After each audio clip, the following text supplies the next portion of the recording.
Good afternoon. What's going on today? Yeah, what's going on, Hunter? How you feeling today, gamer? Doing all right.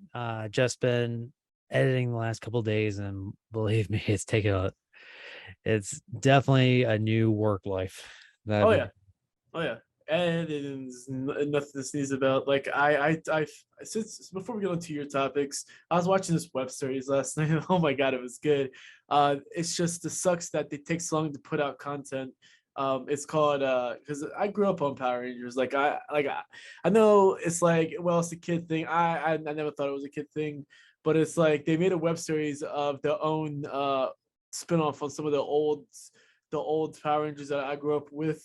Um, it was kind of nice. It's but like I said, they take a year or so to upload another episode. They only have like 4 episodes, and they're like 23 minutes to half an hour long, and it's very nice. And the special effects that they do, and it's like they have a Patreon because they have like over like millions of views, and then they have like almost 200K subscribers, but it's like they need people to pay them so they can continue making more because there's just so much into it.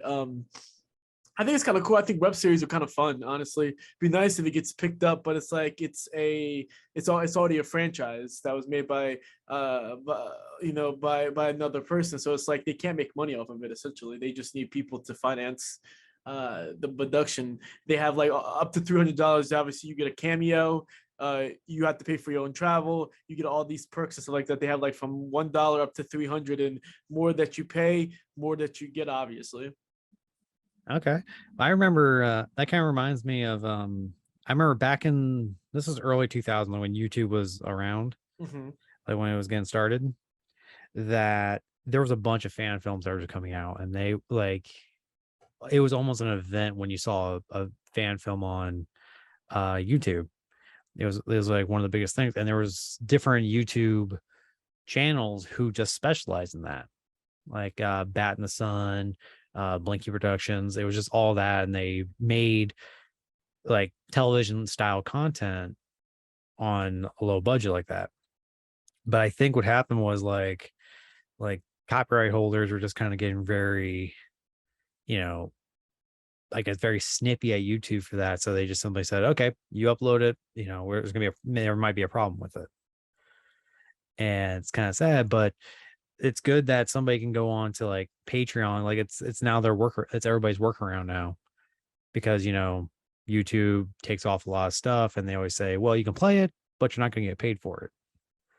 And that nowadays there's like things like Patreon that you can actually just say, hey, listen, if you guys want to help support us, here's a good avenue to help us. And I'm glad that it does exist for a lot of people in there.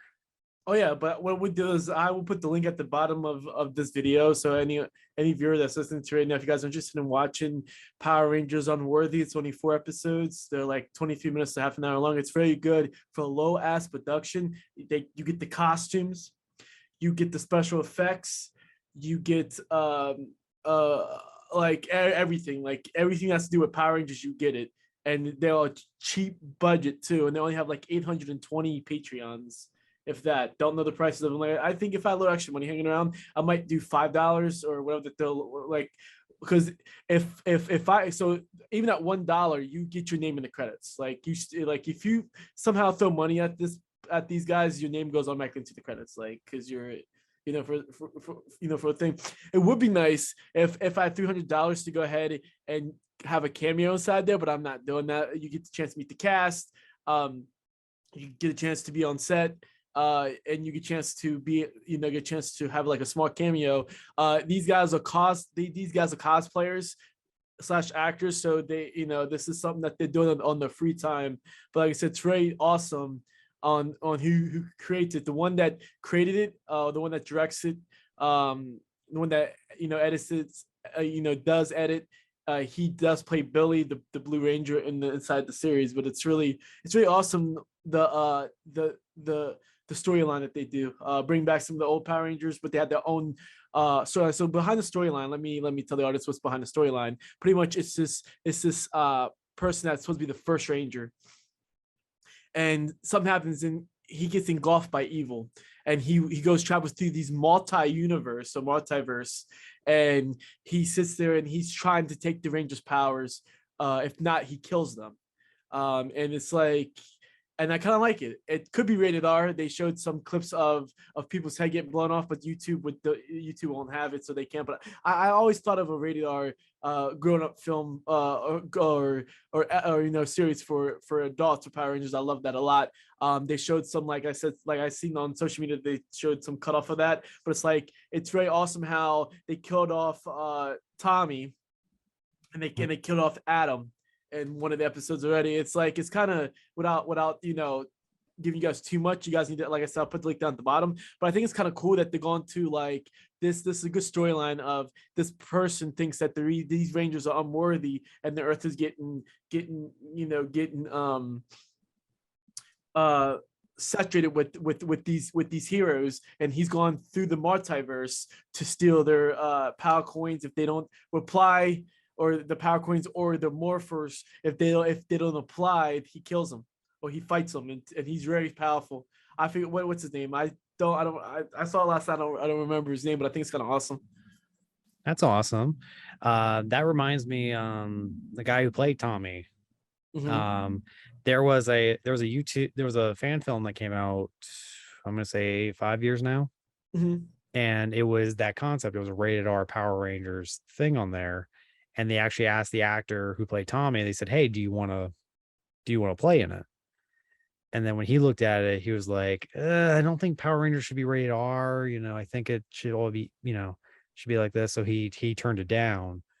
But then is this Jason David Frank that you're talking about? Okay. Mm-hmm. Okay. Yep. And then he went on to Bat and the Sons, Superpower Beatdowns. And now they're actually doing, and this is something you like, they're doing a new, they did a new crowdfunding for the movie. Now they're making the movie. Nice. That's awesome with Jason David Frank. Jason's coming back. The Red Ranger from Time Force is coming back. Wesley. Yep. He's coming back. They got King Botch. He was a Vine guy, if you know who he is.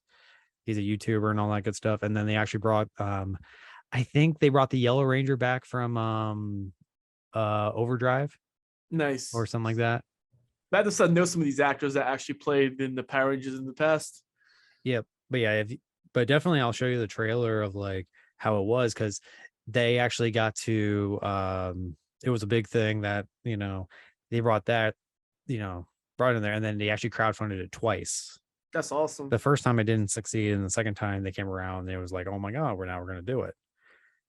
And that was one of the cool things that they did.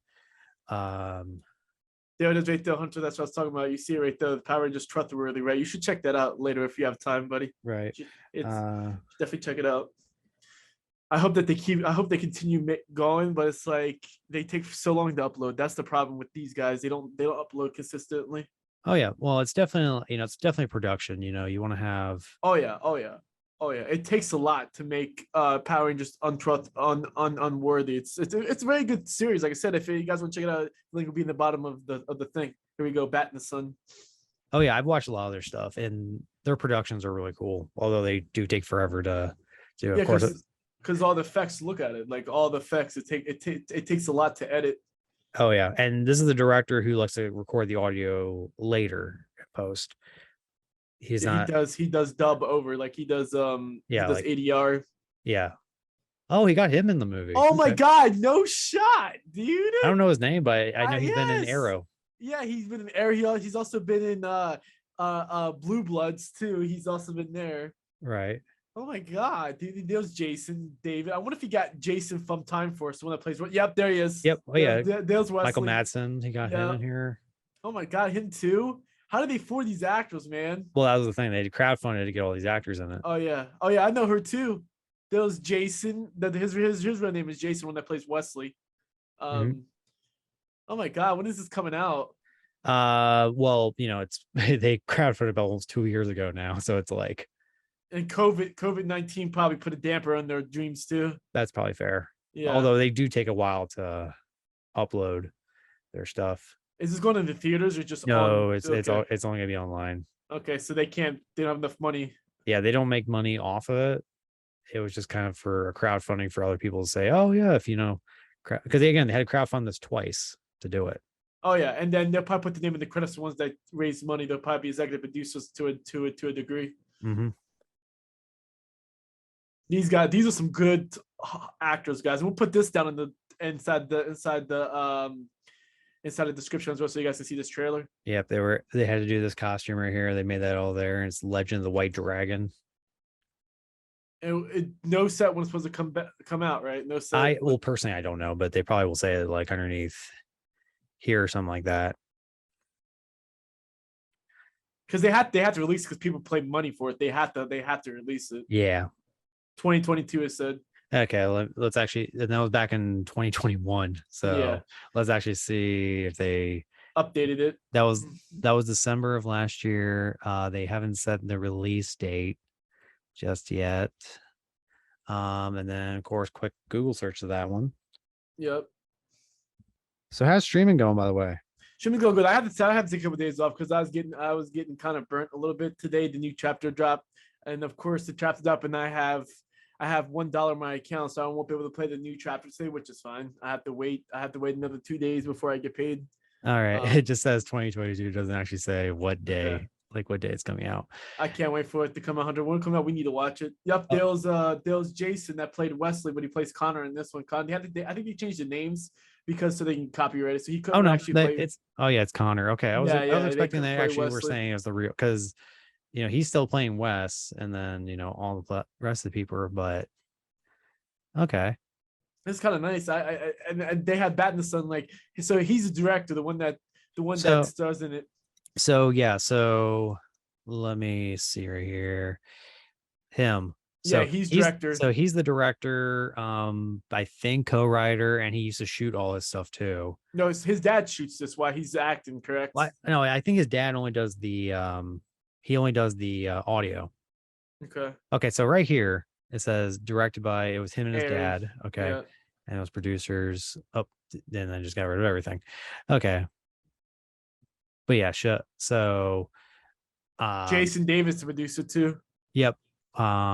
They did a lot of Bat in the Sun together. Like they did a lot of fan films of Green Ranger and White Ranger versus what was it? Right here they did Green Ranger versus Ryu, and then White Ranger versus Scorpion. That's kind of nice.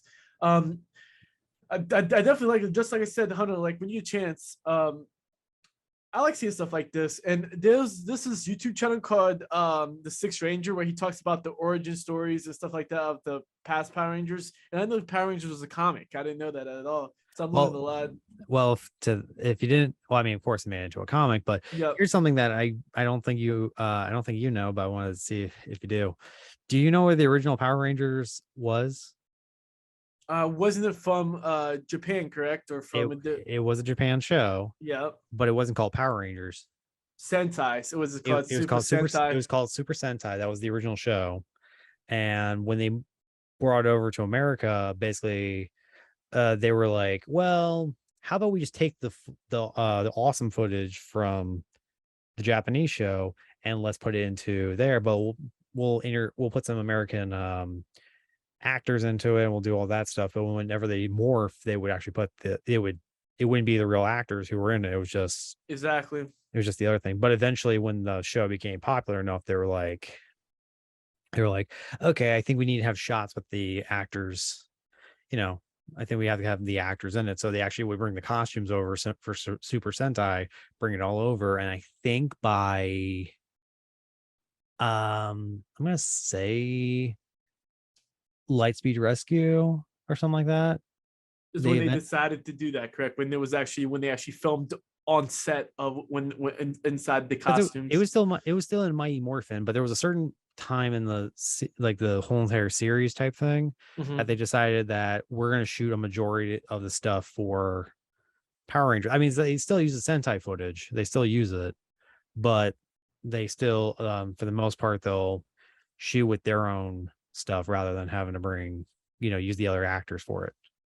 Oh yeah, oh yeah. Now Power Rangers. Now, like I'm watching the newest Dino Fury right now. It's 2 seasons. I'm on Eh, season that one. one's It's okay. bad. It's bad. It's It's not like it used to be. Like I like the old ones because it has more meaning to it. It's like now they want to adapt to little kids, so they kind of keep it like not as I think violent like I the think that old was ones I think that was. was during the Disney era.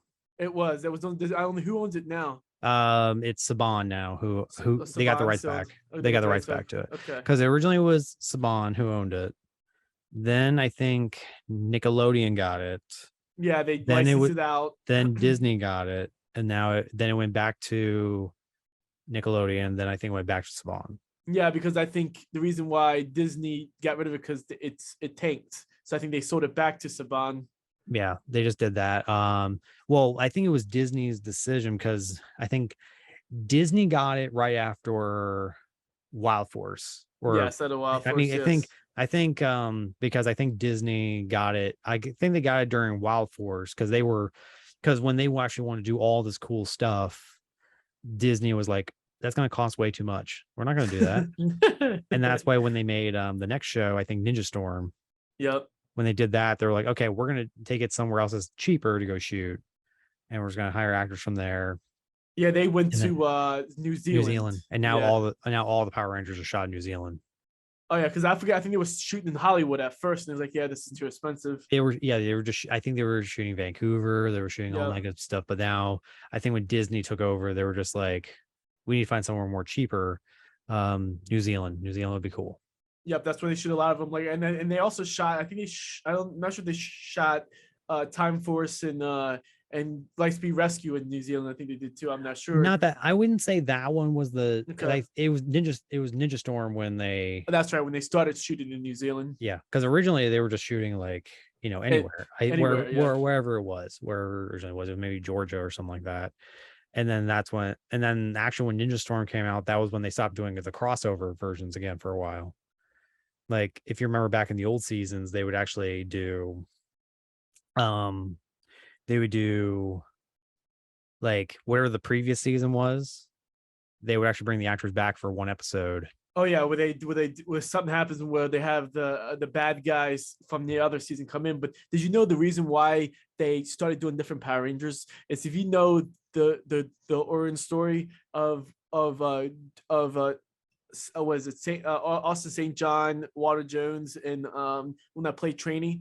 Um, those guys. So back in the day when Mighty Morphin Power Rangers came popular, they it was a non-union production, which means it wasn't union. So that means the actors got paid if they're lucky $600 a week. And as the show got popular, the non-union company was trying to lowball these actors. So the one that played Jason, the one that which is Austin, and the one that played Zach, which is Walter, and the one that played Trainee.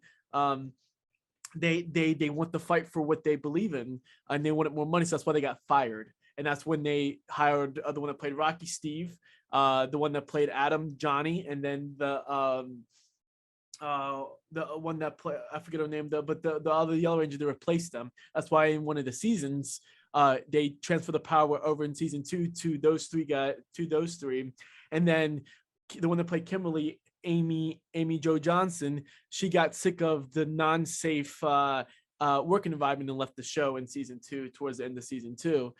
That's the reason why they do. So now the reason why they do different, so they're doing like spins off with the same Power Rangers or like a movie or whatever of the same like Ranger team. That's why every season after like 1 or 2 seasons, no,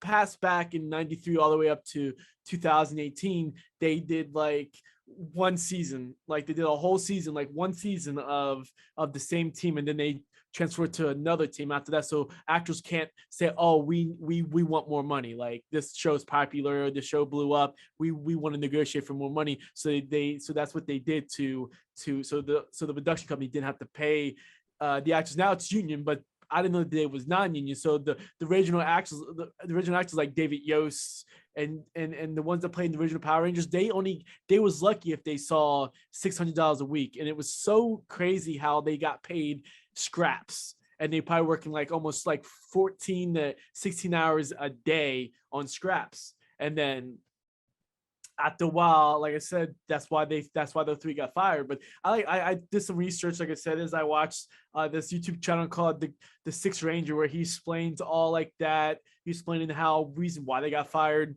and how I thought it was union at first, but it wasn't. It was non-union company at first when Power Rangers first got off the ground because it was so small. Now it's a union because it's bigger as stuff because it's a big franchise at this point. Yeah, and they actually have I think 2 projects in development right now, right there. Cinnabon Uh, does, right? yeah. So Saban, yep. Saban. So well, they have another reboot coming out now. There's no news on it so far. They just announced that we have another reboot coming out for the Power Rangers thing. And then the actor in who played Billy in the original show, he's actually writing a reunion movie for everybody. Oh, I like that. And Can you show some footage on that, Hunter? It's not out yet. they haven't released anything yet. Okay, okay. But Keep me posted on it. he's talked about it a lot. He's very vocal about that he wants to make it. He's just writing the script right now. He showed it to Jason David Frank. He's shown it to the guy who played the Red Ranger, the Yellow Ranger. I think most people have seen it, like most of the original cast has seen it. I think a majority of them like it, but they still want there, and it's gonna be on Netflix if it gets picked up. All right, so this is from. I thought they could put it out. Saban. I thought they could put it out Well, because I they. mean, it's just their different distribution channels. Like, Okay. you know, The one that played Tranny back in the original, she's no longer with us, Hunter. yeah, She she died in died. She was on two thousand one. yeah, and which a lot of the Car promotion. crash. Yeah, I know. She was also on the Crow too. Yeah. Uh, yeah, but now it's like, it's sad right there. But whenever they do the lineup, like when they ever do reunion things, they always bring the new actress, the actress who replaced the Yellow Ranger. They always put her in the lineup of saying they're the quote unquote original cast, which is nice. Again, like, she has to stand with them, and that's cool. Oh yeah, she still does. Even if it's in picture, it's just sad that she died in that tragic event. Because like I would like to see Time Force comes back, come back with this reunion. I like to see all the Power Rangers that we grew up watching, Hunter, come back. I wonder what the story is about, and I'm glad that David Yost is writing it because he has a pretty good idea. Yeah, it's going to be from the Mighty Morphin era on that Like one. that. It's going to be, again, it's going to be with Jason David Frank. It's going to be with all the original Red Ranger, Blue Ranger, all that good stuff. Austin St. John, yeah. Yep. Which apparently him and Jason David Frank, apparently they didn't get along together.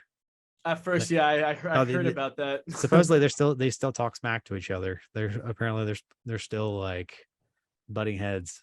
But it sounds like that it's to a point where it doesn't stop them from doing future things together, though. Oh no! Like again, if you're telling you're going to get paid for a thing, you probably just say, okay, let's just suck it up and get it. Let's it's for the fan. I think it was more of what to do with who's the leader. I think. Yeah, that's exactly what it was. Yeah. It was that, and then Jason David Frank kind of questioned the Red Rangers like martial art abilities, because Jason David Frank is he's a black belt in many different fighting styles.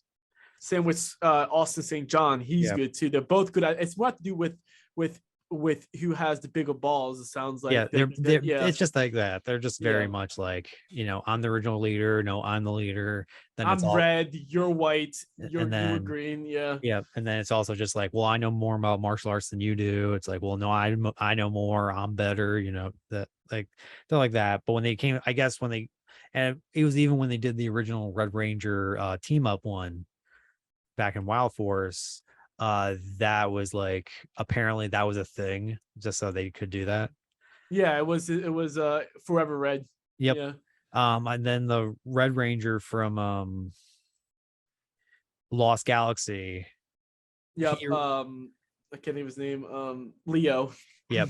He really did not want to be there. On set, dang, it was that bad. Like he was always like even when they were doing the original show, he was like, no, I should get paid more, and they're always like, no, we're not gonna pay you more. Even when they did the team up with Lightspeed Rescue. He really Yep. didn't want to be there because of payment issues.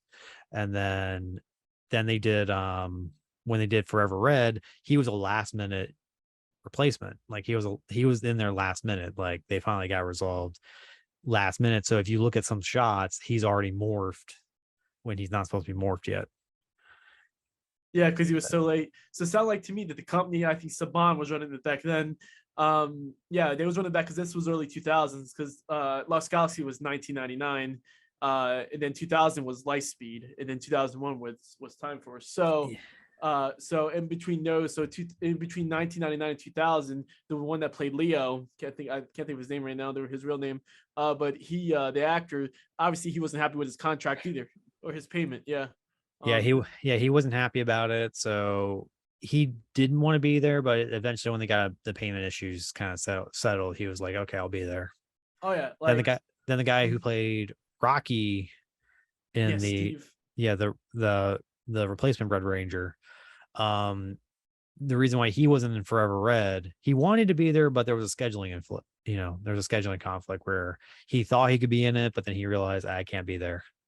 That's why they brought back Austin So St. John. so yeah, well, that was also another thing too, because again, him and Jason David Frank, they have beef to each other. So he wasn't really going to be in it. Um, but then they were going to bring in Rocky, but then he said, Rocky said, I can't be, the guy who played Rocky says, I can't really be there because I have a thing going on. And then, so they brought back, they brought him, the original Red Ranger back. Oh yeah, this is what I like to see because I just see Power Rangers Zeo. It was put in the season where they just stopped. They didn't give us information on why the Zeo wasn't thing anymore. I wonder. There's a lot of speculation, especially on the Six Rangers YouTube channel. If you want to look them up, Hunter, I recommendation watching him. He gives you a lot of background information if you don't even know it about Power Rangers.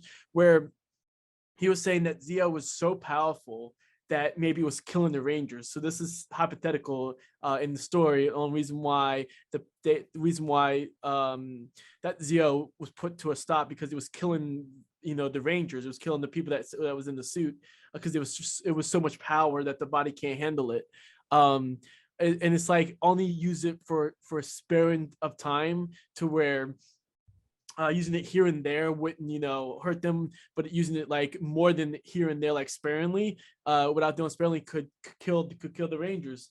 And it's like he always goes into that format of, okay, so the Zords are rotting away inside a loading bay or whatever. It's like I would like to see them make spin-offs in the future with the old Power Rangers plus the Swords, the Zords. You know what I'm saying? There's so much stuff that they can do. Like there's so much stuff they can do. They can do, like just like said, that's why I like Unworthy Productions, like Unworthy Power Rangers Unworthy, because they go back and like I said, they did a origin with Time Force in the latest episode 4 that they released, and they showed what possibly could have happened if they would have did a spinoff. Back in 2001, this will be a movie. If you don't know about that, Time Force was supposed to be a movie, and it just didn't. It kind of sunk after that season in 2001. They were supposed to make a Time Force movie. They was all paid for, stuff like that. Just stuff didn't go right. So the fact is that Power Unworthy Productions got a chance to show us a little bit of Katie. You remember Katie, the Yellow Ranger in Time Force, correct? Mm-hmm. She had a daughter, and this episode of the Yellow Ranger. It was so awesome. Like I said, you gotta check it out, Hunter. It was awesome with the storyline, all the stuff behind the scenes of that shot. And they also got a what's you call it, well, like you guys supposed to shoot on red light, like but you guys it fell through. It said you guys got a parking garage. They actually got that, like that you guys supposed to have for red light, and shot that in there. And they shot whether they shot it was they had people literally doing physical stuff, like the people that was in like the goons costumes literally flipping on shit, that was literally like falling on shit. It was so good because it's like these guys, this is a low budget production, and they have these guys literally falling on things, flipping on things, could hurt themselves. It was kind of nice to see behind the scenes of that episode being made. And the super effects are so awesome because it's like it enhances it. And they don't use special effects to show the story. The actors show the story. And I like how they enhance it with the special effects in this low budget production. It's really good. Yep, definitely. Definitely low budget productions are, they get into it very much with using little special effects, and then just using core actors, fighting abilities and their own skills to show it, rather than do that and then they just boost it up a little bit. Hunter, can you do a favor for me? Can you click on Unworthy Production right quick? And they made you don't need to play the audio, but they made a intro. You need to look at it. Like, you need to look at it. They made an intro. Go down. Then we'll shift gears. What is that? What is that? Go over. Where is the, not the trailer? I don't want the trailers. If you go to episode 4, Hunter, it will play the intro. If you go to episode 4. Yeah, if you hit episode 4, yep, don't play the music. It's very good music. This is the intro to it. This is nice. You need to look at it. Mm-hmm. This is what I'm talking about. This is what you need to check out when you have some free time. It's very good. Definitely level with Bat in the Sun. I love the costumes, honestly. Right. And Tommy is a woman in this one as well. Her and Kim are dating. Okay. That's just a little change right there. Yep, there's Eric as Rocky, Christina Haley Lee as Trainee, Lee as Zach, and this is the director right here that's coming up. Not her. It's he's Dale's the director, Jordan Barnett. Right. He's one that's behind all this. He directs it. He's the cinematographer. Look at all the special effects here for this low budget, by the way. Oh yeah. Look at it. Like, nice. Zordon. So this is the Ranger 1 that's pretty much is coming anti right now. He's trying to, he's taking all the power, like I said, the power morphs is killing all these Rangers in the multiverse. Right there, yep. I highly recommend watching episode 1 to 4. Right. There's Logan as the past Time Force Ranger. Definitely. And they some love they went into it. Oh yeah, and they definitely have some some things from the past. Like, I think they have like a Star Wars type thing into it, which happens to one of the Rangers with his arm, and you'll see inside they make some references that you can possibly point out. And they even tell you on the social media what references with what from where. But there's the thing. But yeah, I just want to show you that, Hunter. But anyways, let's switch gears. We have talked a lot about Power Rangers. You said you do. Let me get your take first. Then we can go and you give me your opinion on what some stuff that you want to talk about. Mm-hmm. Yep. So one of the things that I like talking about, directors weren't, worrying about story on there. Your favorite director of all time, Steven Spielberg. Mm-hmm. He just shot a music video. Really? But all on an iPhone by himself. Wow.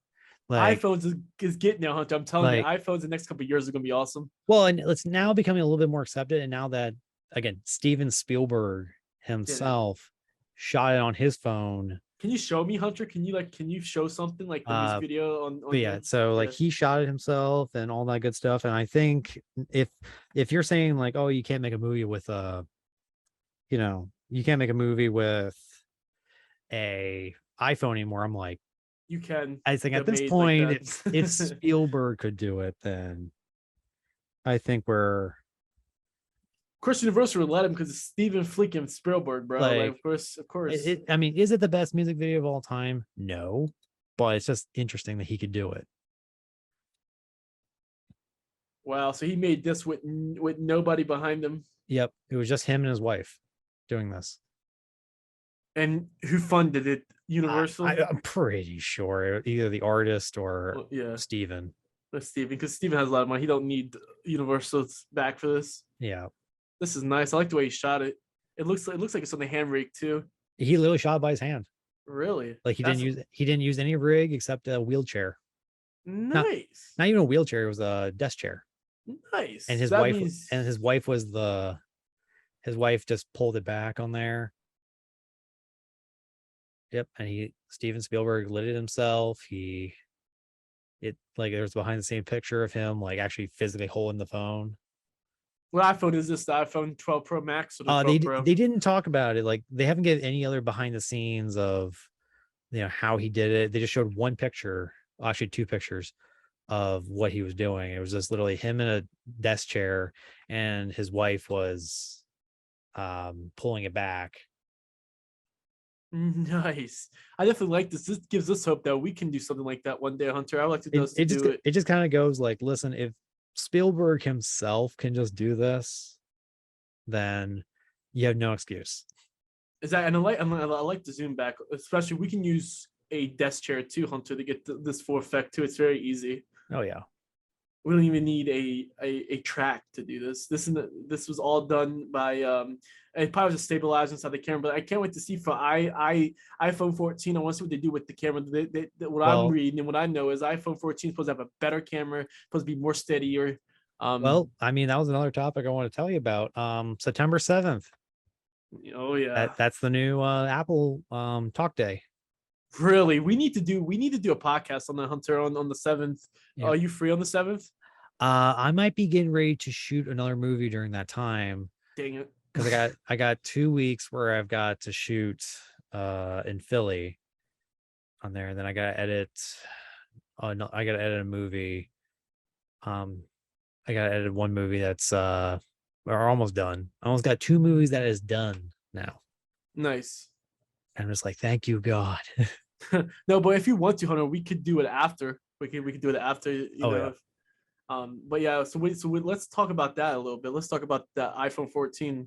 I like to hear what your things on that for. So for the iPhone 14, without hearing any news or any, haven't heard any rumor on there, I think they're going to start introducing 4K at either it's going to be a high frame rate at that time. Oh, I think you're going to be able to shoot in more lower light situations, and basically, if anything, they're going to introduce probably more low light situation into their cameras where you almost can shoot in the dark, almost like you can shoot stars with it. oh my gosh, dude. Speculation. That's awesome. That's speculation, but it's like if that's the case, it's going to need a long battery life. It's definitely going to be definitely technology that they have to really push for that one, because I know the 13 was saying like it was more about film, like it was more of a film phone, and now they're kind of moving on. The next one might be of something else, but I know when the 13 came out, they were very much like it was a filmmaker's phone, because they introduced record the bit rate what they recorded at, all that cool stuff. But that was Spielberg's music video. That was beautiful. That was really beautiful too. Yep. And again, he shot it all by hand. Let's see if I can show you a behind the scenes photo of that.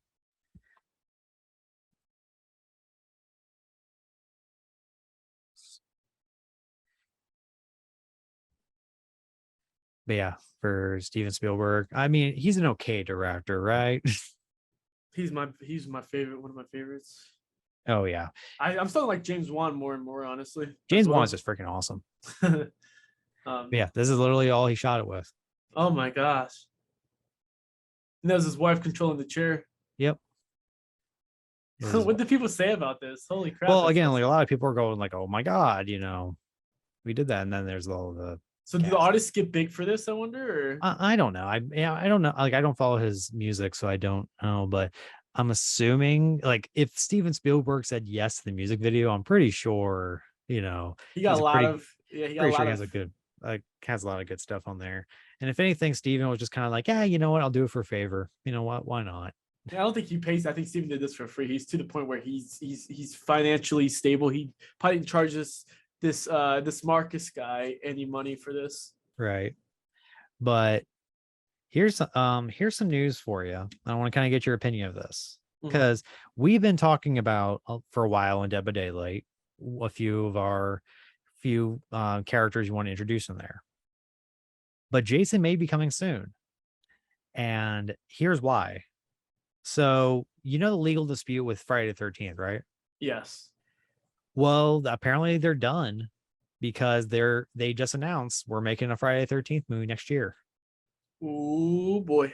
Oh boy. And you So know that Matthew Crote is going to want to get Jason into the game. That's going to make the hype even more thing.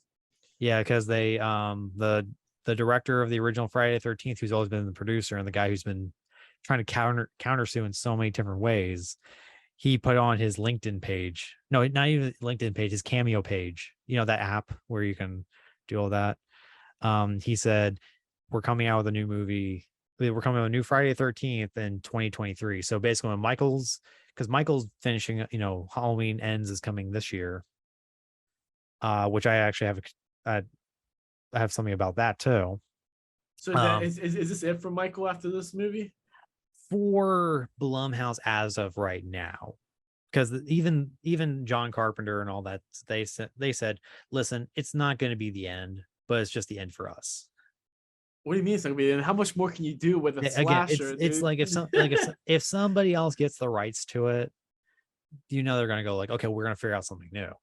Ah, Whoever uh, that whoever that might be, it's like, it's just like with Power Rangers. I love Power Rangers, but it's like how much more can you make? And same with these. Let's stay on track. Let's stay on the on um on Friday the 13th. How much more can you make on Friday the 13th though? Like how much more can you do? yeah, well, the producer of it, he's gonna like he'll figure out something. Like he's one of those producers is like, well, if it makes money, let's make more. You know, he's very much like, yeah, let's just do that. I got an And idea for a future. I don't know. We'll see. Also, what is this gonna be? Jason in the snow? I wonder. That's it would what I be wonder. cool. It would be cool if he did. Like, I think that's been the long one where everybody's like, yes, this is the thing that we should go with. Whether or not the producer actually goes with it, that's questionable right there. That's awesome. So that means Jason. I didn't get a chance to see Smackles' video on Jason possibly coming into Dead by Daylight yet because of I've been this past week I got kind of a little burned out, so I took 4 days off, 2 days off during the week and my 2 days off um, to um, to just because it's to the point I was like I don't normally get burned out a lot, like I really don't with things, but for some reason DBD wasn't it, but now it's like for some reason I want to go the chapter released today and I can't wait to play it later. I'm just wondering how Jason's gonna work in DBD. Like I want it so bad. I want Jason. I want, even though people argue, well, I don't like the nun. I would like to see the nun and DBD too. That'd be a cool character. Definitely had to play with more like the shadow areas of her. Like it'd be definitely like quote unquote shadow areas inside the game on there That'd be kind of where she nice. where she can possibly pop out of. Make it more But of a horror film. I mean, more of a horror game. yep. But speaking of which, what we were talking about with Halloween's Ends, did you hear what they just announced with that? No. So with Halloween Ends, originally they said yes, it's going to be in theaters solely. Well, now they said it's going to be on streaming and in theaters at the exact same time. That you don't want to do that. You can't do that. It's a bad idea just because it's like basically it's like you're giving people the option like, oh yeah, do you want to go out and see it or do you want to stay home and see it? It sounds good on paper, but for a business perspective, you're just basically saying we're not going to make any money off this, so let's just put it on streaming. But then they'll put it in the theaters if you're gonna do it like that, you know? Yeah, it's like, come on, but I guess Blumhouse is like, no, it has to be in theaters, so they're kind of giving people the option on there, and it's very, you know, it's very tragic with that, Oh, it sounds very tragic. Like, why would you do that? You're kind of like crippling yourself right? to that standard. I totally disagree with that. What else? I know you had some more topics that you want to Oh talk yeah. about. So here's also another thing because we haven't talked in quite a bit on there. We have like it has almost been a week at this point. Did you hear the thing about Batgirl? No, I have not. So there's been two things that happening at Warner Brothers because we've of course been talking about what Warner Brothers is doing. They're canceling a lot of stuff on there, and one of the movies they canceled was Batgirl. That's right. We did talk about that in the past episode. Well, the directors themselves were like, well, since we're never going to be able to show the movie whatsoever, let's just capture, let's just like sneak a little footage to ourselves so that way we can see it later on. Like, let's see if we can get some footage for ourselves. Maybe we can just bring out our phones and record it by our phone. Well, when they went to go do it, it was all gone. Oh, So it was basically Warner Brothers was like, no, we are not showing this whatsoever. However, they just recently, I guess they're doing a private screening for only the cast and crew of that movie. Like just to say, like, here, this is what we're showing to you, just because you guys worked on it. Like, we're gonna show this off, but like we're gonna show this off to you. However, you're not that after this, you're never gonna see it ever again. pretty much you can't take pictures, video of it, so they probably won't be able to have the cell phones in while they're watching it. Yeah. It's just private, it's pretty much just a private screen. Like, here's your thing for you. Now go away. Yeah, pretty much. I like what Warner Brothers is doing, honestly. Again, I think they're doing good work. Like, it's gonna take right now, it sounds like they're just butchering the whole entire company and saying we're starting over from scratch. No. But a lot of stuff they were doing was bad. Horseshit. It was horseshit. Like, Yep. imagine if this wasn't sold and the original owners were still there, and they released the Wonder Twins. What the fuck? Yeah, they were gonna do the Wonder Twins and The Scooby Doo movie that it sounds good on paper, but it looked like shit when I saw the trailer. Yeah, it was like, it was a prequel to the why? original. They just stopped caring about the quality of their content. Like, if I want to watch stuff like that, and I'm going to pay for it, I want it to be good quality content. I'm all for overpaying or paying for things that are expensive if it's good, if the quality is good. I'm glad that the CEO sees that we want a quality better. You guys was making some horse shit. Why are you guys putting money into this when you have like the triple big Hollywood superheroes at your disposal? Come on. Right. But yeah, so they finally, so the new guys are just kind of like coming in and say, listen, if it's not good, we ain't gonna show it. So don't think, so don't ask us about it. Because when they did the Snyder cut on there, when they finally released that, like Warner Brothers, apparently, I mean, it's very obvious. They were like, we should not have done that. Like, we should have not done the Snyder cut. And now they're regretting it because now the fans think, oh yeah, we can just, petition us to do stuff, and now you guys will do it. So now they're trying to get away from that now. Yeah, no, that was the old CEO. This new CEO is not. They don't care. Sign this petition. There's like 300 million. It's like 3 million petitions. They'll be like, yeah. So who cares? Like, you're not going to see something we don't want to do. Like, we don't give a shit. That's pretty much what the attitude is right now. We don't care. Like, people is mad that they canceled Batgirl. Like, I just don't know if that movie was going to do anything. Like, I like the idea, the concept, but she's not Batman. Like, maybe do a movie with Batgirl and Batman in it, you know what I'm saying, or something like that. They've talked about like, okay, we actually might be doing, they even told her, they said, listen, you didn't do a bad performance. It's not the world that we want to do right now. However, we may bring you back. Exactly. Like, I guarantee they will do it in the future. It's just, I don't think it's the right time to do it. I think this new ownership, they want to do, it's like to me that they want to do more with Batman. They want to do more with Superman. They want to do more with Wonder Woman first. Because again, they have to gain some capital back because the Discovery put a lot of money into Warner Brothers. They want to get some of their money back right now because they put out, how much they bought it for? Do you know?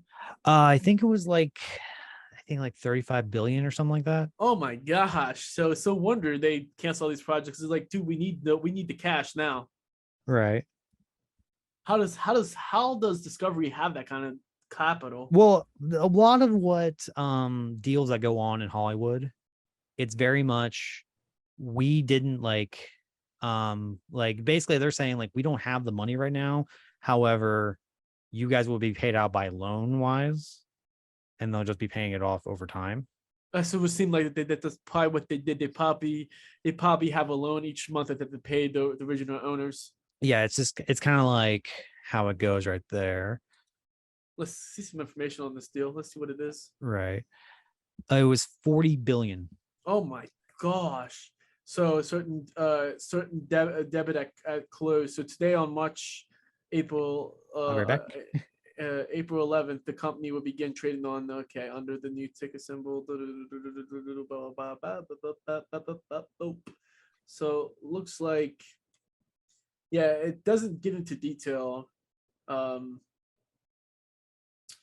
with the actual uh like what they did, but looks like it could be like a line of credit to where they said, hey, we'll pay for a certain amount of it and then go from there. So it looks like to me that they probably had probably in the deal their YouTube, they probably had it to where, because $40 billion, no way a TV network is gonna have $40 billion laying around. So it's like it says probably took out a loan, or maybe like it's like what Hunter was just saying, probably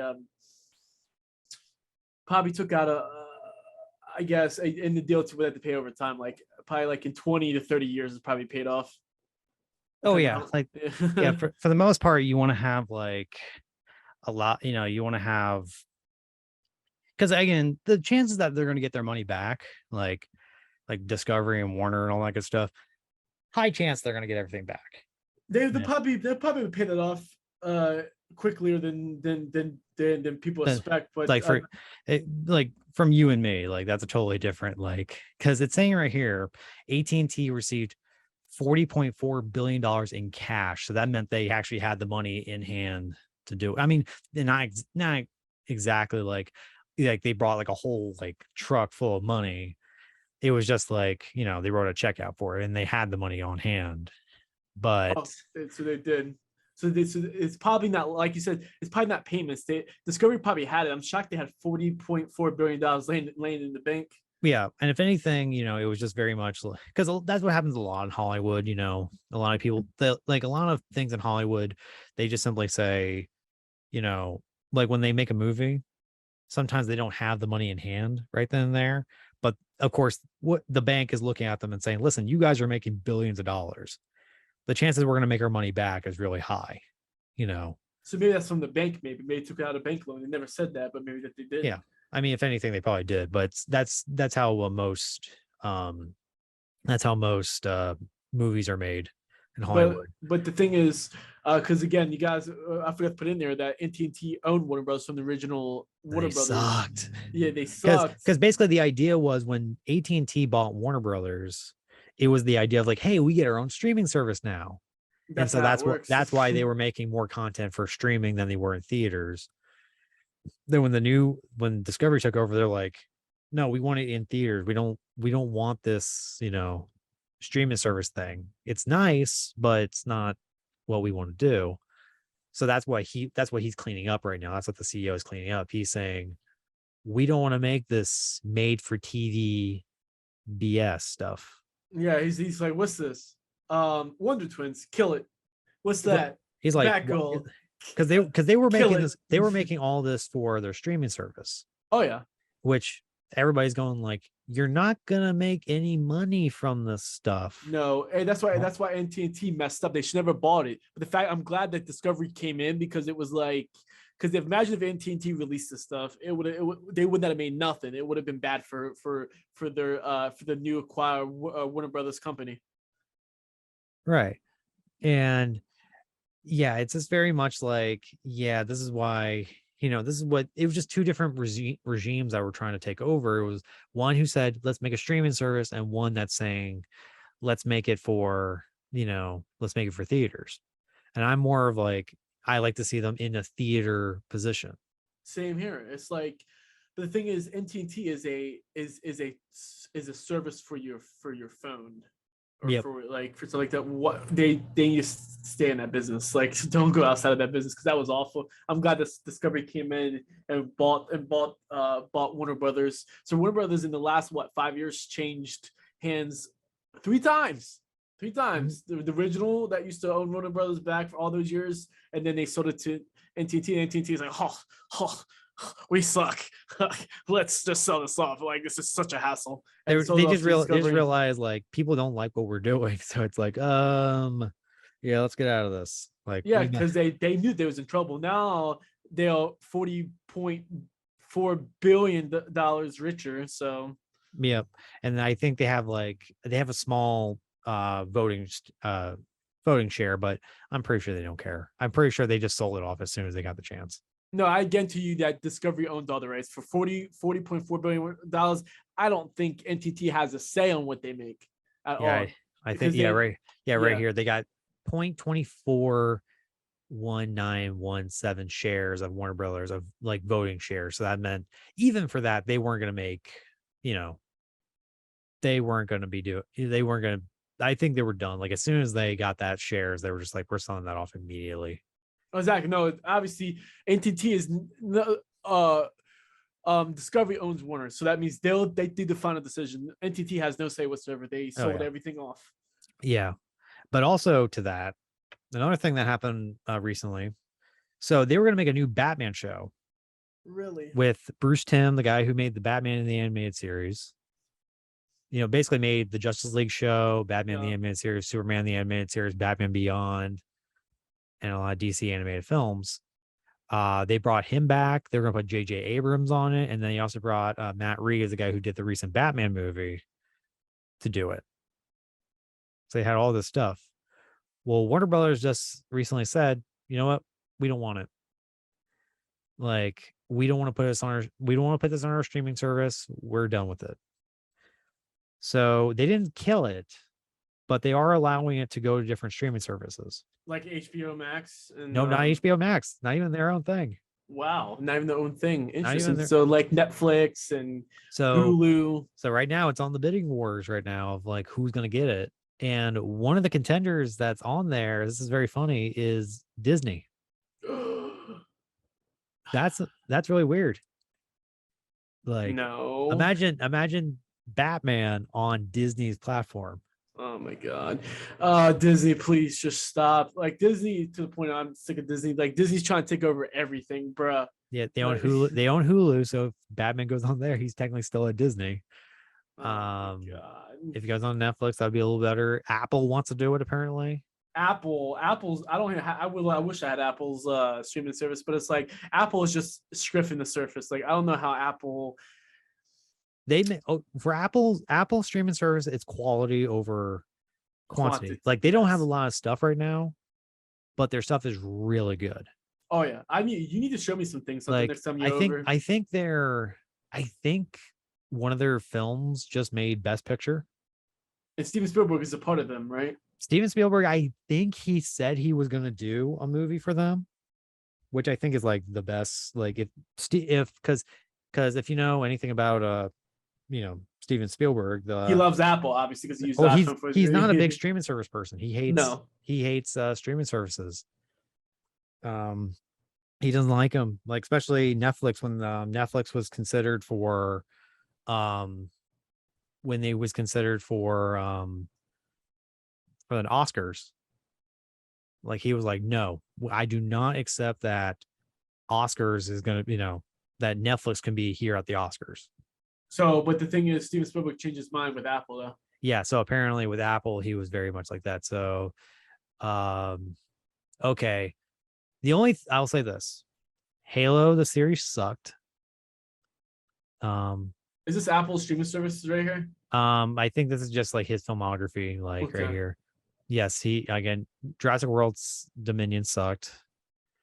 Halo was from Paramount. Was from Paramount. Oh yeah, and I was excited when I heard he was going to be a part of it, but now I'm just like, oh.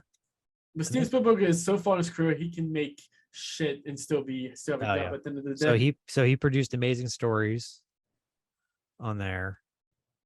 The Jurassic World series, of course. Fallen Skies, I've never seen it. Ready Player One, he did that. That was the thing that he said was his hardest movie to ever make. And a lot of people don't like it, I hear. Some of my reviews on Ready Player One. I mean, it's a nostalgic bait. It's based on a book, and he loved it. It's really good. I mean, Yeah, I'll say that it's pretty good. There's Okay. nothing too bad about it. War Horses was not bad either. I remember seeing that. Yep, I know Lincoln was a passion project for him. The Post was really a passion project. Like it wasn't like a big spectacle movie, but it was like something that he really wanted to do. Terminal wasn't bad. Yep. He did that one. AI was a favor from him. AI was a favor between oh, what's his name? I'm gonna kill myself if I don't know this one. Oh my gosh, what's his name? Oh boy.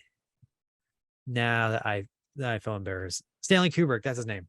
This is So Stanley Kubrick is he's the most artistic director you've ever seen. He's a director who only made 13 movies his whole entire life. And he was very meticulous on every single Isn't thing. Stanley still alive when he passed Oh no, away? I he's don't dead. know. He's dead. Okay. Yeah, he's dead. And he was a director who was very much like he planned out every single shot. And he's the guy that the sun didn't set right or the sun is not. Yeah. He's like, yeah, we're just not filming. Yeah. If the light wasn't right, he just simply said, "No, we're done. Just go home. Like we'll come back tomorrow." How did the studios deal with that money at the money? Well, It was because always over budget. he was over budget, but he always kept it low budgeted. He didn't really like, he wasn't really a director who worked on big budget movies. He was a guy. Well, he worked on one big budget film with I can't remember his name, but there was an actor who he worked with previously. He was like, I want they called him up and says, "Hey, listen, can you do a movie on Monday? Like, we need a director." The director just came out. Can you come on Monday to shoot? And he said, "Okay, I can do it." And it was a big budget movie, and he hated it. Like, he hated it so much. No freedom. He had no freedom. And so he said, "No, I'm not. I don't want to do that again." So he said he wouldn't do big budget movies anymore. I mean, technically to us, it's big budget because he would do like for 1 million, maybe 2 million, maybe I think maybe 10, up to 10 million.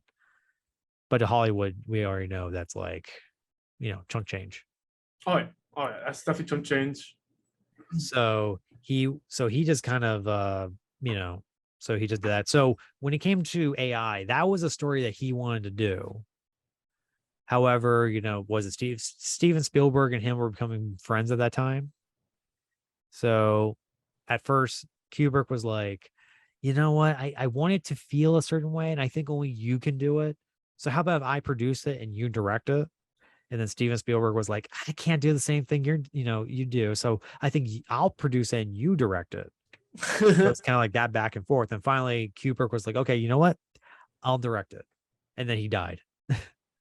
And so in the middle of that. Yeah. And then Spielberg was like, you know what? From my good friend, I'm going to direct it. Well, from the AI was supposed to be with Stanley Kubrick. Okay. Yep. So it's Kubrick's script that he worked on, and it was basically their ideas. So for AI, Steven tried to get away from directing his way and try to direct in the mindset of Kubrick's way. And that's what he did. So if the light was on, he's like, "Yeah, guys, go home." So, I don't know if he went that far extreme, but he definitely did like his shots. Like his shots were very meticulous. Very meticulous. They were very like Spielberg likes to do a lot of moving shots. Kubrick didn't really like to do too many of those when dialogue were going on. He liked to have a lot of shots just linger. So that's what he did. And nobody Steven Spielberg, he likes his shots cut. Like he likes to move his camera all through the, if Spielberg's shots, he likes to have a lot of wide shots, and in the wide shots, a lot of things are happening within there. It's almost like a stage play on screen. Yeah, I remember the very first Jurassic Park and how he shot that. Yeah. Whereas Kubrick likes to like break down a shot and make sure things, linger. Like the camera will linger on a shot to make it because it looks more beautiful with that. He likes to do a lot of leaning lines. So Spielberg did that. The movie didn't turn out that well, but so for the Apple for the how much is the Apple streaming service? Can you like get it on anything, or you have to have Apple TV to get it? Yeah, you gotta have it. Well, I mean, you gotta have the Apple TV app, but you don't have to have a physical Apple TV. It's $4.99 a month. Not bad. And that's for, again, it's a like they make quality content. It's Apple, so they're not coming in. They don't make bad content at all. They just don't make a lot of content. They make here and They there. just don't make No, a lot of content. which is fine. I'll take quality over quantity any day. Oh yeah.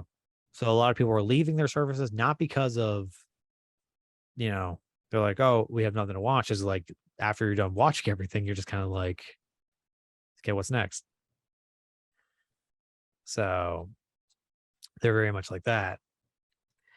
And then speaking of movies, I'm working on a movie called Red Light right now. And I just showed almost the final cut, well, the skeleton cut to my producer Levita, and guess what happened? What happened? She cried. Nice. So that means it's good. Yep.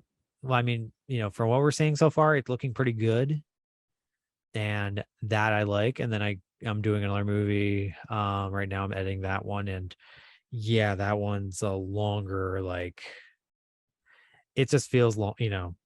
It's getting there. It's just like, oh my gosh, I have to do it. But that kind of leads me into one of the topics I want to talk to you about, because you talked about this throughout the podcast on there, is being burnt out. Being burnt out is one of those things that's like, you almost feel like your passion's gone for a little bit. And one of the things that, comes into a lot of people's things of that is, how can you continue what you love when you don't have any, when you continuing what you love, but having to do work with that. Well, because you definitely know how it feels. Oh yeah, like because I feel it now. Because you love Dead, but you love Dead by Daylight. Mm-hmm. And it's something that you love doing. However, after a while, it feels like, oh my gosh, just doing this much stuff and it's getting, hectic. So I mean, for me, the thing that I always say is like work-life balance. So let me say something about that though. Let's start with burnout. What is burnout? Well, burnout is a thing to where when you use so much of the same thing over and over and over, you feel like you don't want to do it anymore. Part of me, like, I'm never going to leave Dead by Daylight ever. Like, part of me is never going to leave streaming. It's just that I just feel this is how I feel, Hunter. I'm just going to tell the audience how I feel. Mm-hmm. That I just don't think I'm getting anywhere. Like, it seems like I will have 15 viewers at one point, then 20 viewers at some point. I think it's more I am burnt out, but it's more to do with, hey, like I gone from that down to 8 if I'm lucky. It's like I'm back to square one where I was 2 years ago. Yeah, my content is the same. It could be same thing over and over, but it's like I'm changing my attitude. Like I'm not like lashing out at trolls anymore. I'm trying to better myself as a content creator each day to be where people enjoy hanging out in my chat. But it's like it just seems like I'm not going anywhere because it's like, bruh, it's like hello, like I'm seeing all these other, like I said, can't worry about other content creators, gotta worry about yourself. Like everybody grows its own pace on Twitch. It's just more annoying to see one of my friends that I stream longer than him. The fact that he's out there, he's number one clown main on the DVD charts. Like I'm not jealous. I'm not offer. Like I'm glad he's gone at there, but he's gonna get partnered soon. And I streamed before he ever did, and I can't even sniff 80 viewers, and he's out here almost sniffing 100 because of a lot of people like him. Like a lot of other big streamers have rated him. And it's just so upsetting. The fact is that I have done so much work and I have like tried to put myself out there and I'm yet to benefit anything from it. So it's more to do with that and the fact that I am getting burned out because it's like at the wire, it's like you don't see any results. But I know that I know I had to jump through hoops. Like again, I'm not saying that my friend didn't have to jump through hoops, but it seems like I have to jump through more hoops. I have to jump through here, there to get where I want to go. Because it's like, hello, dude. Like it's just, I gotta work so hard, and it just gets so draining, and it's so tired. And that's where my burnout comes, is because it's like you work so hard and you do what you love to do, but nobody watches you. It's like I have some great recurring viewers. Like, not get me wrong, I love them. They're like my family. It's just annoying that it's like after a while chat just dies, and then going from a 5 hour stream to a 3 hour stream, like I literally had to cut my streams down by 2 hours going for it because I don't have the energy or the with or the wherewithal after the chat dies to continue to stream past 3 hours and 30 minutes. Like, this is my new schedule this week to where I'm gonna do 3 hours and 30 minutes of that and then call it a night, because it's like, bro, like what's the point? Like, I'm not getting anywhere. Like, I like what, like how do you, I know we're talking about burnout, but how do you overcome that? Like, it's just, Like, that's how I feel. yeah, for me personally, because again, we worked in, we work in filmmaking. That I too. mean, you've seen how it hits is in there. It's the There, like, grind, dude. It's the it's one, grind. it's one of those grinds that's like nothing comes to you, and No. it's like you could try your hardest, you could be the best at what you do, but in the end, you can make the greatest thing in the whole entire world.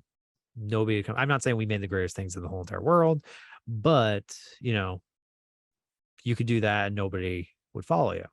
Exactly. I'm Like, just I'm and just and I distraught because it's like, I'm not saying that my friend ain't putting the effort in, but it seems like I notice other streamers don't put as much effort in like as I do, but they're blowing up because there's people that they know. It's who you know. It's not who you are. It's who you know.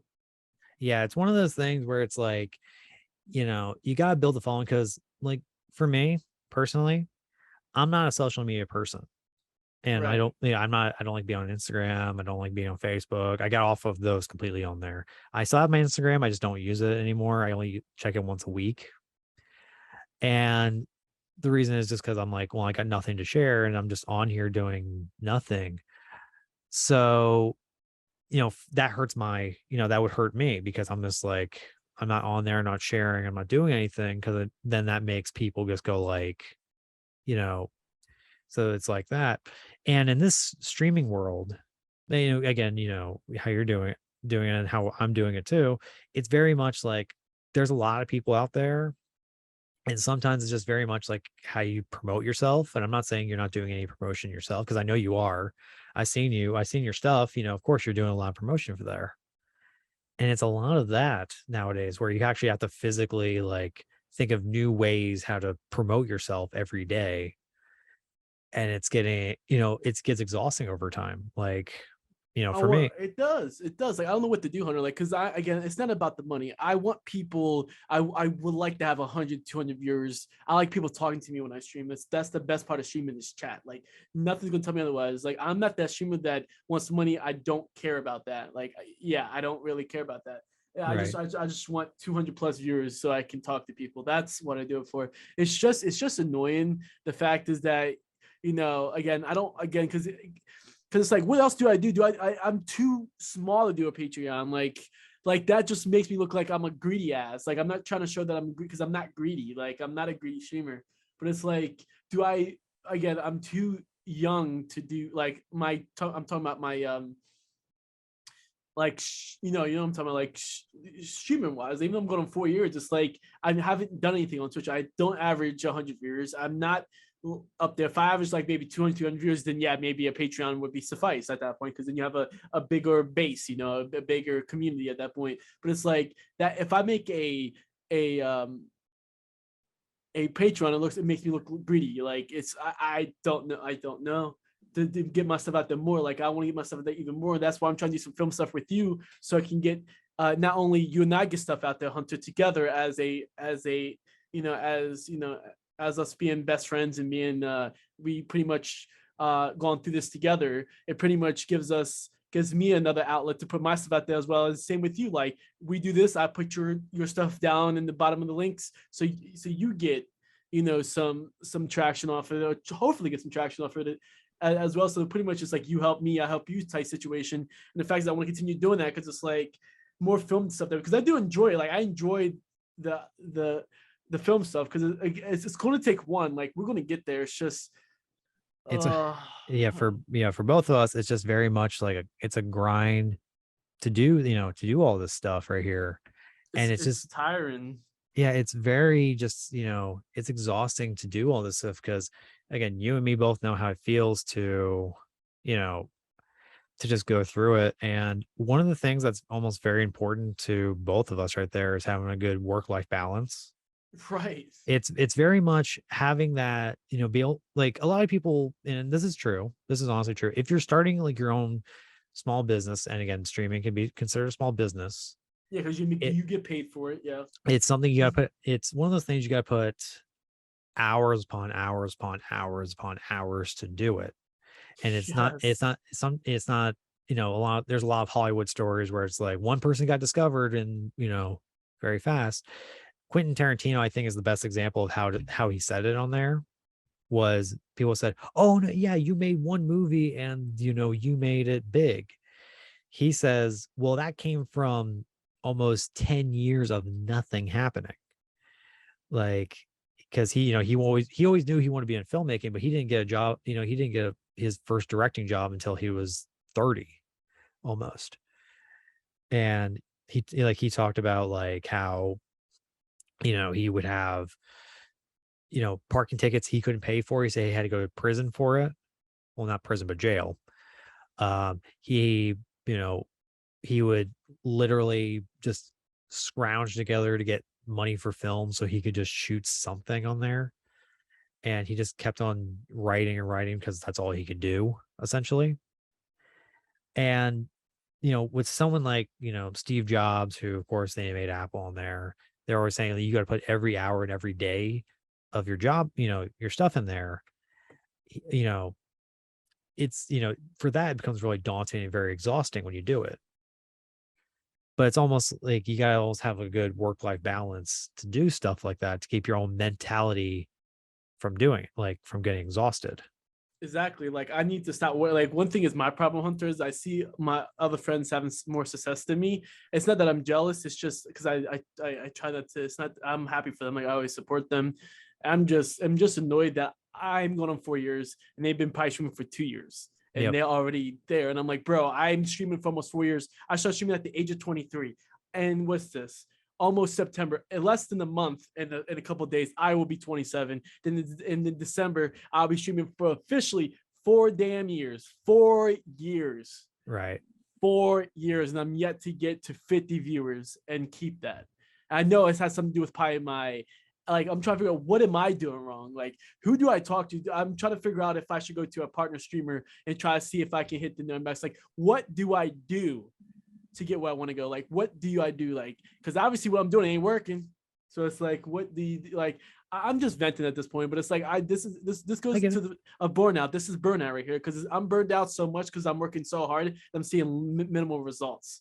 Like I'm not going to stop streaming because for one, I met a lot of good people. A lot of people count on me. They look up to me. They like to watch me, even though that my community is small. It doesn't matter because the fact is people still look up to me. So it's like I can't. I'm balls in deep. I cannot walk away because anything I work for is going to be going down the drain. And like if like I don't want to get a job. Like I don't want to work in retail. I don't want to work like a normal job. If I wanted to do that, I would not put almost 4 years of my life and time to do what I'm doing now.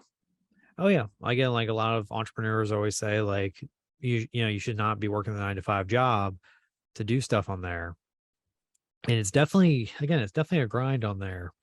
And for me, again, I haven't worked a retail job since March on there.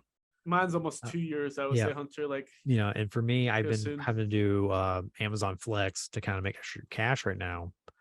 Um, and again, it's tough because how many film promises have we had in the last couple of years? Let's see here. We still need to make my documentary on Clayton Dell. I need to find the paperwork. If not, we just go back to the archives and I just spend money on Oh it yeah, again. oh If yeah. I can't, I mean, it's somewhere. I can find it. It's here somewhere. It's yeah, just that we need to do that because that's oh yeah. Like, the but story behind that is how we I met. mean, just like how many because I mean, there's been plenty of missed breaks that we've had, and how it is. Like there were some people saying, "Oh, we're gonna do this movie," and then that movie never happens.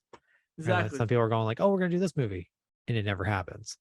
And it's one of those things where you're expecting it to happen, and then guess what happens? Nothing happens, and it sucks.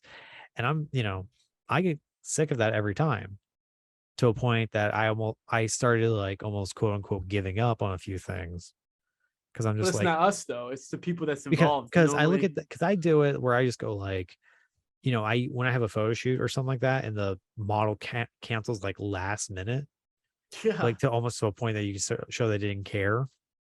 At that point, I just kind of like go like, well, I'm never talking to them again, and I'm not never going to do that. Well, of course, that becomes more. I become a little bit more bitter when that happens. But I started, one of the things I had to start adopting on there for me personally, I started going through the thing of like, okay, so clearly something wasn't working there. Like something's not working how I'm going with these models or something like that. And so like personally right now, I'm going through an evaluation of going like, okay, what can I do to start making it better? Like, can I start making myself a little better? Because I'm in the same boat with you. It's like, okay, I can do the work. I clearly have my website, I have all this stuff. Why is nobody hiring me? Even though I'm like like right now I've been making like $1,400 a month now. But I'm like, okay, what can I do better? So one of the things I want to start doing for myself, and this is just kind of my own, we're just talking naturally on the podcast right now, is just I want to start doing better communication with people I'm working with. Cause you know how I am. Like, you know how I am with communication. I suck at it. I'm more better Like, communication than you are. I'm one of those people that goes like, it's just in my mentality, which is like, hey, you know what? We talked about it. So you should remember it, right? Right. And then when the day comes, we're just kind of like, okay, so what are we doing? It's like, well, we already talked about it. It's like, yeah, but that was like a week to 2 weeks ago or a month ago. Like, how do you expect me there? So I'm almost like, okay, my communication skills suck. Or I'm very much like, when I see an email or I see a text message or something like that, I just kind of go like, okay, I seen it, but I haven't done a good, follow up with it. Right. And Yeah. that kind of makes people just go like, okay, this person doesn't care. Where it's like, I'm really into it. I'm really much like, oh yeah, let's get into this. Let's do it. So, I see that's my problem. I'm very much like that. So I go like, okay, I'm going to start improving my communication skills. So now I'm starting to do a thing where if I get an email, I try to respond to it right away. If we're starting to have a thing coming up, I'm going to try and do like weekly or bi-week or something like it's more communication throughout the process. So it makes it sound like, yes, this is a very important thing that's coming up. And for me, it's kind of like doing like stuff like that, and also I got to work on being able to share my work and saying like, okay, this is what I've done before. What can I do to customize your thing, rather than just saying, oh yeah, I can do your job. And then somebody says, okay, this is what I need. I'm like, okay, cool. We'll just be, I'll show up and do it. So when I'm doing this new, like when I'm getting ready to do this job for my new client right here, I want to start, meeting with the director and actually saying, okay, how are we going to make this better? Like, what is your, like, going through all these things where I just show up to set and say, okay, we'll just do whatever. And it's going to start being a thing because I'm trying.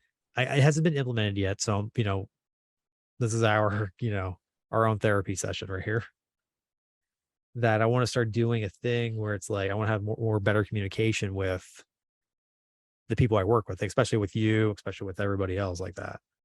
Yeah, like with me, like that's your weakness. My weakness is I let DBD get to me so much that if I've documented my name and trolls come in, I tell them that they can kiss my ass, they can suck me dry, and it turns a lot of viewers off of my channel. That's one thing that I'm fixing. I'm getting better at, and I have shown improvements. I'm yet to see any benefit from it, but it's like at least I have my viewers telling me, "Hey, we noticed you've been doing better. Like we love that you're doing better." It's like I got called out, and then I'm trying to do better, like because I know that's my weakness. Like I have all the means to be a great streamer on Twitch. Mhm. I'm very engaging. I'm very entertaining to a degree, and I know that people love hanging out there. The environment is great.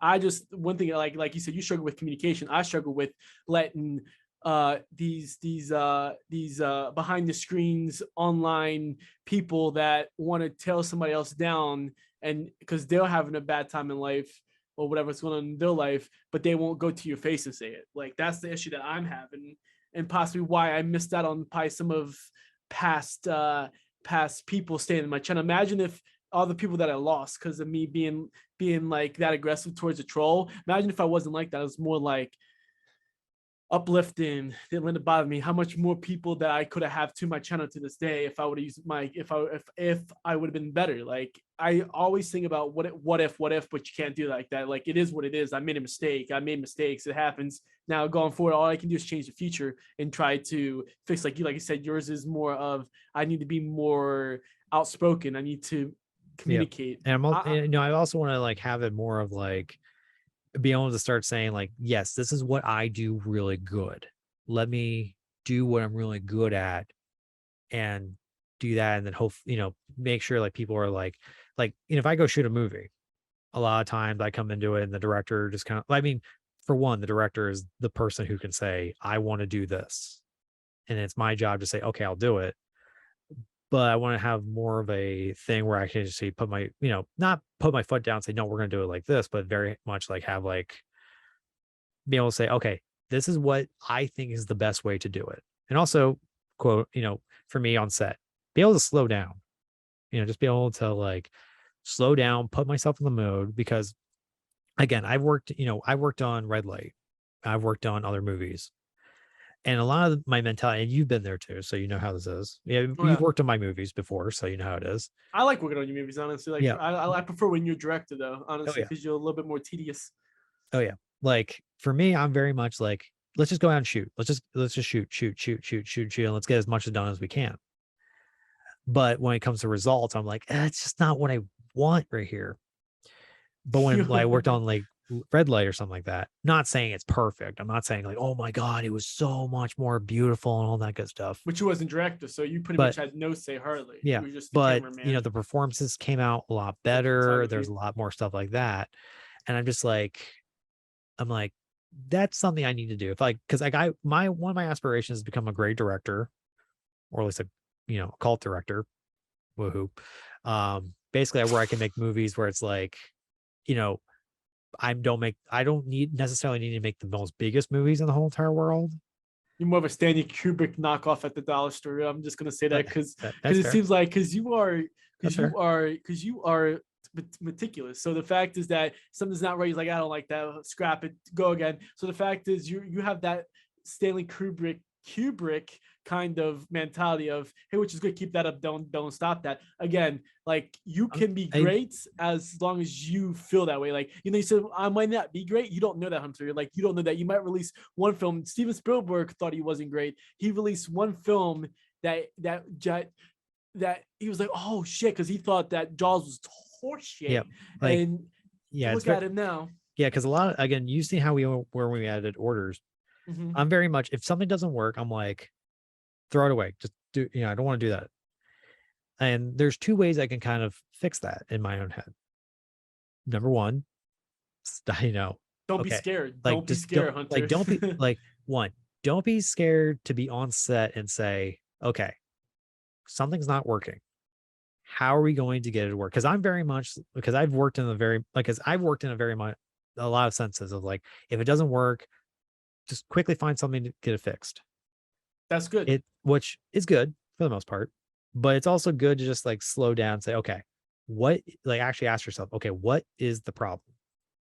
Like, what is the problem? Something is not working. What's not working? Okay, well, let's try like this so we can get it fixed. Right. So then by that point, by the time we get into post, it's not too big of a crybaby of like, I didn't work.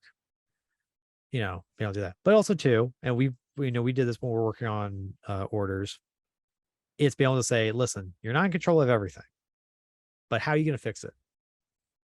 Kind of thing. And for the most part, we did fix a lot of stuff.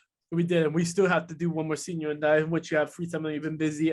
Like the one thing I need to focus on is stop being scared. Like, I'm just scared to touch it by myself. Yeah. Because I don't want to screw it up. Like, I'm the kind of type that if I'm gonna be the editor of something, I need to do it from the beginning, so Yeah, I'm more I'm comfortable. because That's what I need to fix. yeah, I'm very much because for me, I'm very much like I like to play a lot of safe stuff of going like, hey, let me try it. Let's do this because in post, just in case you want to fix something, you can fix it.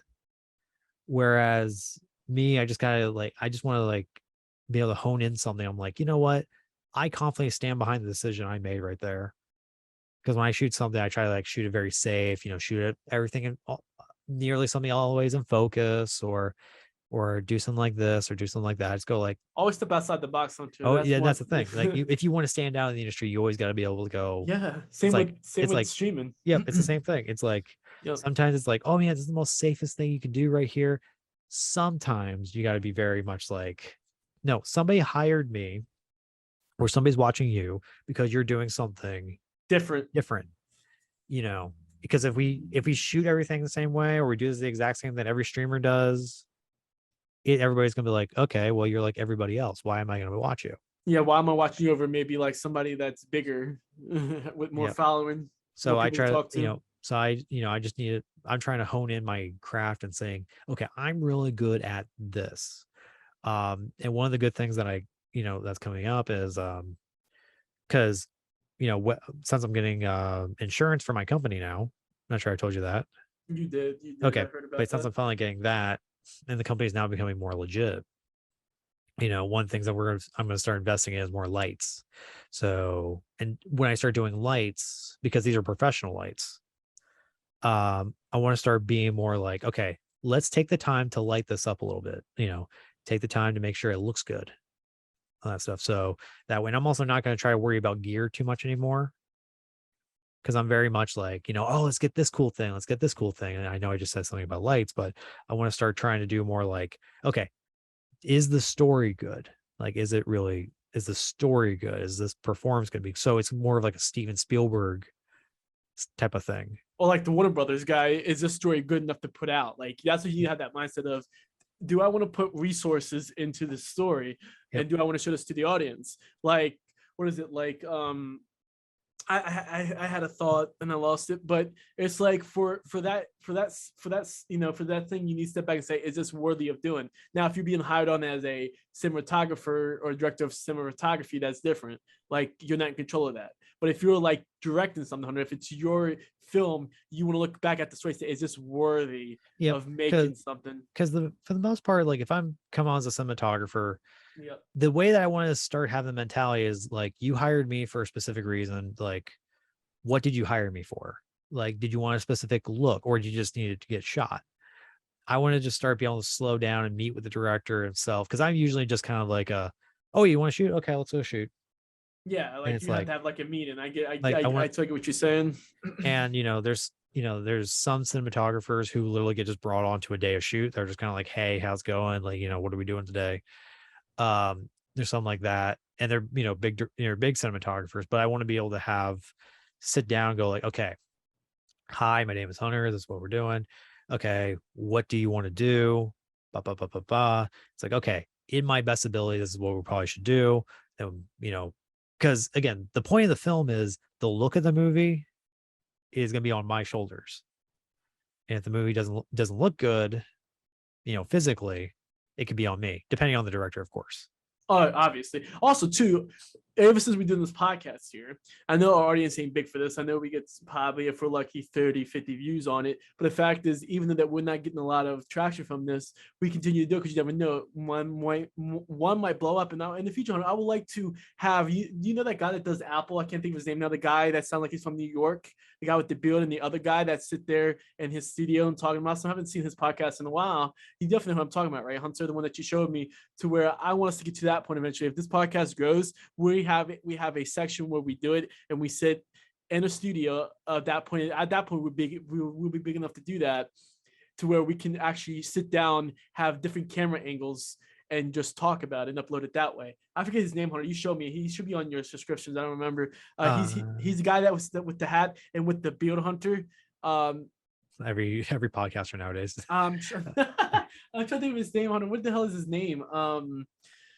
Oh my god. You showed me him. Like he does a lot of Android. He does Android, he does Apple. he talks with this guy that's I can't think of this guy's name. He's Hispanic or whatever. The guy, his partner. If you remember, I don't remember Hunter. Holy shit, you know what I'm talking about? Like, Um, dude, what is his name? I mean, can you tell me what it was about there? Um, Apple stuff. Apple, Android. He did a lot of casing too. Like you showed me some of his stuff. Um, Oh, Linus. Linus. Yes, I couldn't think of his name. Thank you. Him. Yes, Yeah, him. he makes Linus. Yeah, this guy. Mm, no. Well, anyways, Linus Tech Tips is awesome. Oh yeah, he is awesome. But oh my god, let me look this up, Hunter, because it's gonna drive me crazy. The artist was like, "What the hell is he talking about?" But But yeah, it's just driving me crazy. Hold on, give me 1 second. I don't think I unsubscribed to him. Let me pull up. but yeah, what you know, but yeah, just kind of going into that, like one of my goals is just to be more like that and to be a little bit more better with communication, going like, okay, this is what my idea is, rather than just because again, one for models, I shoot with them. It's very much okay. You're gonna come in and do your thing. I'm gonna come in and do my thing. Let's just do that. Sometimes models don't feel too comfortable doing that. Right. So be able to like say, okay, this is my goal of what I'm trying to capture. Um, let me just do this. And then also just having a good because one of the things I'm also, I have to do edit movies. I actually do it, not my favorite thing in the whole entire world, but it pays the bills. So it's And the way I hate how YouTube works is because I haven't seen him in a while. He could unsubscribe to me, and I'm trying to find him. I hate why YouTube does that. It's so dumb. right. Even though I don't watch somebody forever, doesn't mean that I will stop watching them. They should have to why I physically need to unsubscribe. Yeah, I get it. Oh my god, what is it? I need to type in Apple. Apple Podcasts. I'm typing podcasts.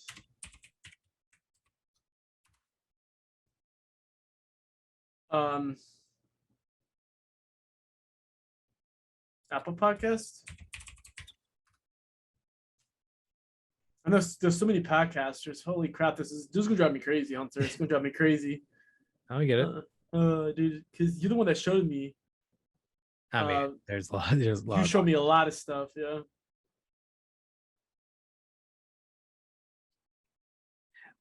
But yeah, that's very much like that. And also just some ending tips. Well, some ending conversations right here. Spider-Man the game. It's amazing. Have you played it yet? No, I haven't It played any game. it is freaking fantastic. I recorded every video too, by the way. I have almost 44 hours of footage.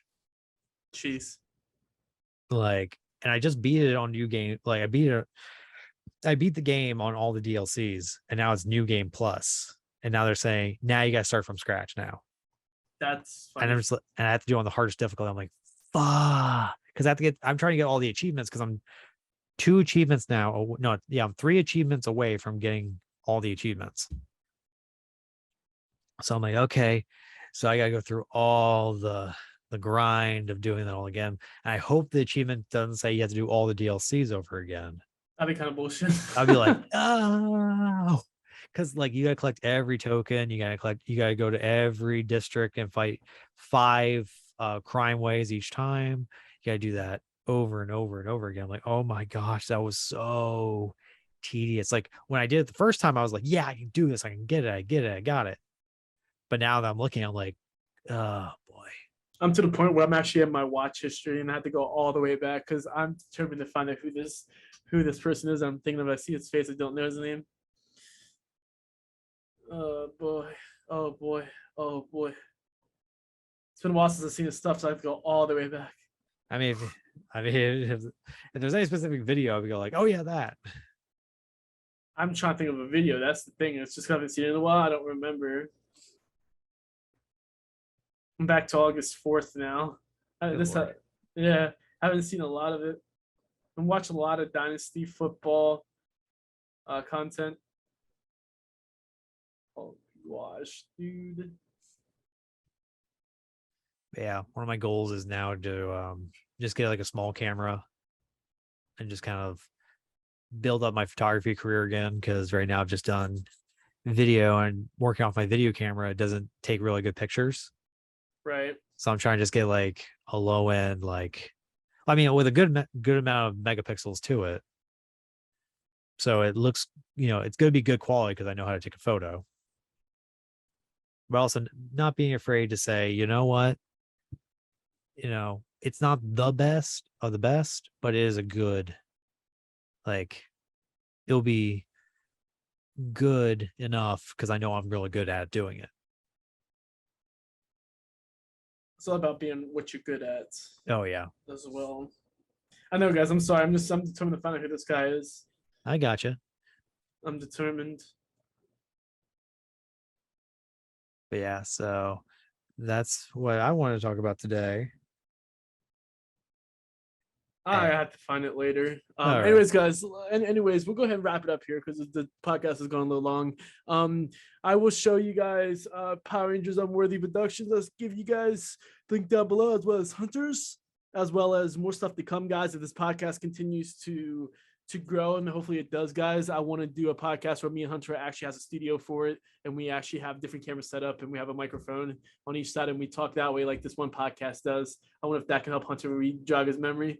It's like two guys, multiple camera setups, and they sit there in a studio, and they talk topics. Very good podcast, by the way. Holy crap, bro. Don't worry, he'll probably be like later in tonight, you'll be like that's what it was. I will. Anyways, let's end it here. Anyways, hope you guys enjoyed. If you guys reached this far, remember to like, subscribe, comment. Let us know if you guys want to hear a specific topic. I'm happy with how this came out, and I think Hunter did a great job with some of the topics that we talked about. Yep. Well, I was glad to talk with you because I know this one was a late record, but we finally got it done. No, I think doing these like this would be good. I think we should have done it yesterday, but doing stuff like this won't be bad. Hell yeah. But we'll Until see you next guys time, next time. guys. Yep. See you guys next time. Bye.